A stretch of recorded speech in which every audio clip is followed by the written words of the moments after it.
قیامت کے دن اللہ رب العزت ایک مومن کو بلائیں گے اور اپنے نوری پردے میں چھپا لیں گے تاکہ لوگوں کو پتہ نہ چلے کہ اللہ اس سے کیا سوال کرتے ہیں۔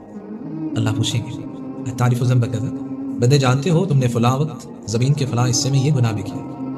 آگے سے بندہ کہے گا نعم ای رب، جی اللہ گناہ کیا ہے۔ پتہ ہے اگر انکار کیا تو یہ اعضاء اللہ رب العزت کے سامنے بولنے لگ جائیں گے کہ ہاں اللہ اس نے گناہ کیا، اور زمین کے جس خطے اور جگہ پہ کھڑے ہو کے کیا اس زمین بھی اللہ کے سامنے گواہی دے دے گی، حتی اذا قررہ بذنوبہ ورأى في نفسه انه هلك، حدیث کہتی ہے اپنے ہر گناہ کے اعتراف کر لے گا اور دل میں اسے یقین ہو چکا ہوگا کہ گناہ اتنے زیادہ ہیں، ابھی اللہ رب العزت حکم دیں گے اور مجھے اٹھا کے جہنم کا ایندھن بنا دیا جائے گا، لیکن ایسا نہیں ہوگا۔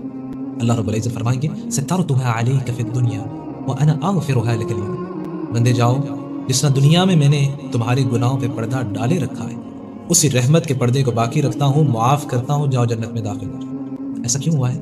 اس نے اپنے گناہ کسی کے ساتھ شیئر نہیں کیا۔